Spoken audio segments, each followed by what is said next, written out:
Hi, welcome to another episode of Just Saying with. Today, we're with Roland Lim, the Sales and Marketing Director of Sennheiser in Southeast Asia. And we're going to talk about how the audio industry is changing or has changed in the last couple of years.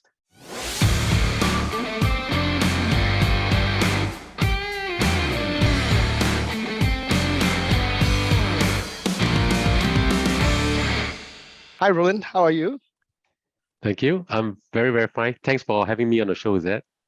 No worries, no worries. So, Roland, the audio industry, um, it's changed so much, and it feels like it's changing all the time, every time. There's some kind of new technology that's coming out. But one of the big things, or maybe let's talk about Sennheiser first. So you're with Sennheiser Southeast Asia, one of the most well-known names in audio and professional audio. But maybe for some of the listeners that our viewers that might not necessarily be very familiar with Sennheiser, maybe you can give us a little bit about where would one typically see a Sennheiser, or maybe more accurately, hear a Sennheiser? Hmm. Um, Sennheiser, we have been in the business for more than 70 years. And after more than that, Sennheiser is once again focusing exclusively on its professional business.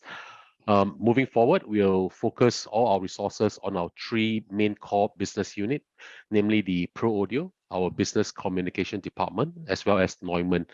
And we have developed very clear strategy for them. For the Pro Audio, we will consolidate our strong position in the global market. Of course, we'll continue to win over our customer in the live and broadcasting business with reliable audio solution, and of course, first-class sound quality. In addition, we also develop corresponding software solution for optimal workflow for all this application. We see a lot of growth potential, especially in the fast-growing market for semi-professional applications. For example, in the areas of music and audio for video. So for content creators, artists, singer worldwide, broadcast station rental, you can see Sennheiser all over. Right. And you mentioned, I guess something really important about Sennheiser is now focusing on its professional audio solutions. And so I know over the last couple of years, or the last 10 years, 5 years, I used to see Sennheiser in the audio stores with the headphones and headsets. Is that still a part of the business? Is that still something that Sennheiser does? Um, For the Sennheiser consumer department, actually, we have carved it out. Why is that so? Is because we really want to concentrate on our core business, which is mainly the professional business itself. So we decided to carve out the consumer products to another company, which we think is actually a definitely better fit to take care of this consumer market for us. For headphones and earphones, for this Sennheiser Professional, we do have also for the professional users like the engineers and for artists. Any Sennheiser headphones that you see with the word Pro behind is something that comes directly from the Pro division. Right, right. And now going into professional audio, and basically, I think that a lot of people have gained a bit more knowledge on pro solutions or prosumer solutions when it comes to audio and video, especially since we have moved, or a lot of people have moved their operations to work from home. Hmm. So typically a person who would get maybe the cheapest headset to use at home now probably is using something that's a bit more, well, professional, a bit more enterprise grade, investing a bit more money in that.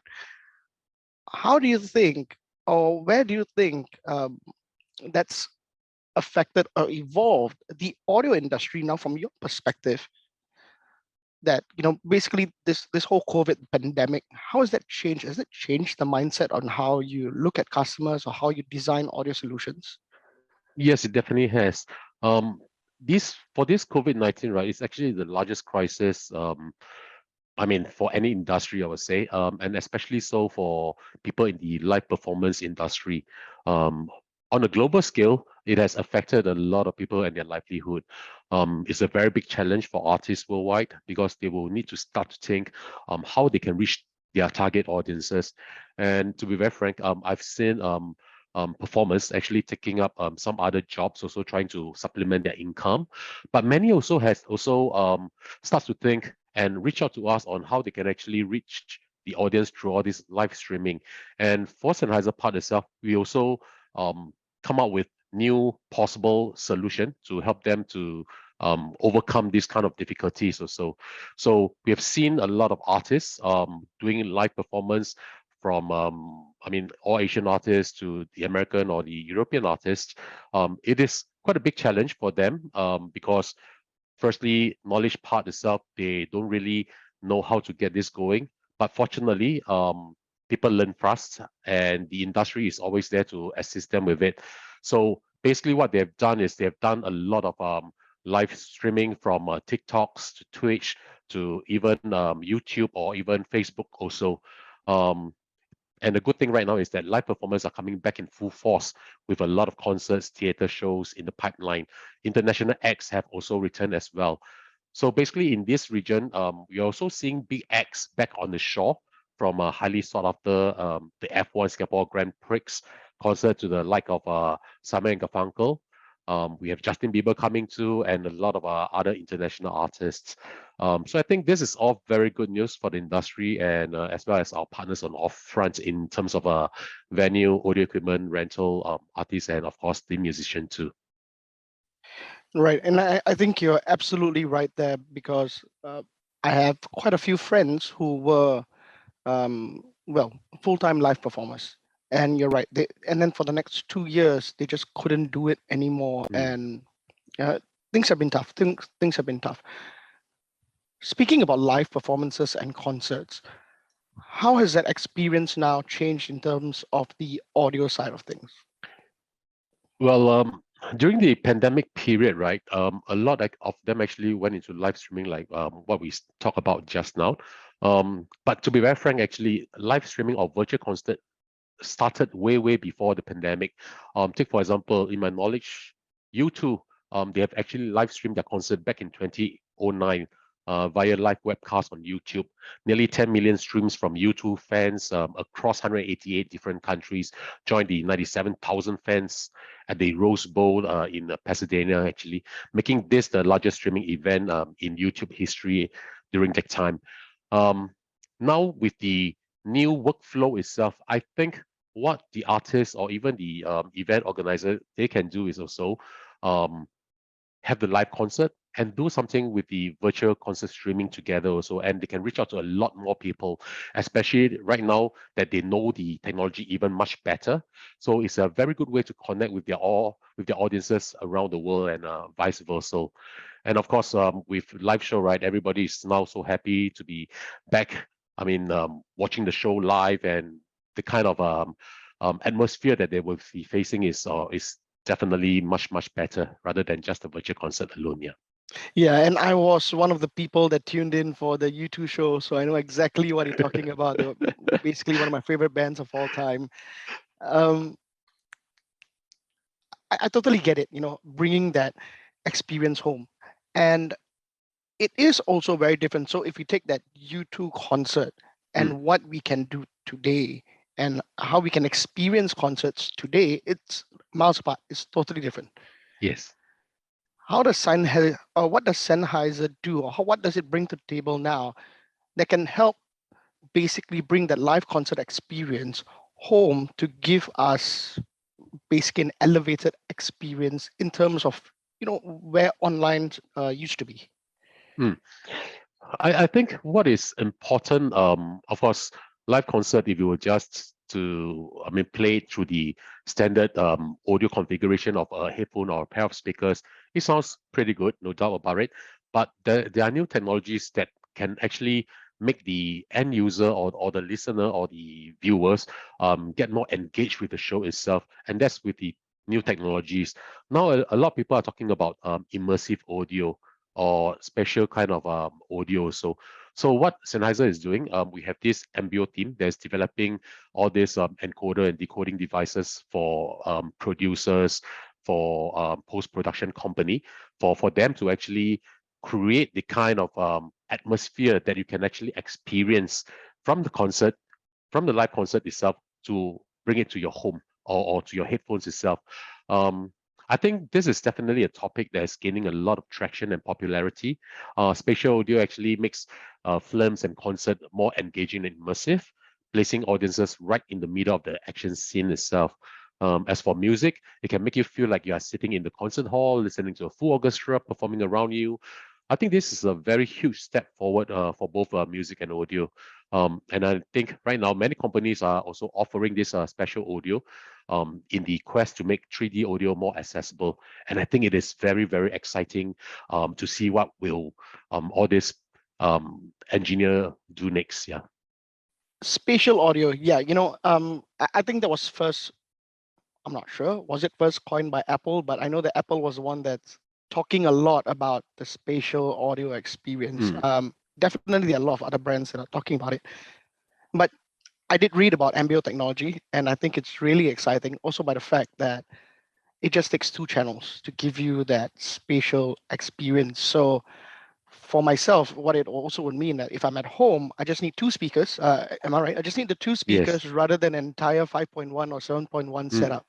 Yeah. So I think that's really interesting and cost saving as well. I mean, just getting two speakers, the stereo, turning stereo into basically spatial. Um, yes. what about the rollout of AMBEO? Where do you think what where can consumers already see this now?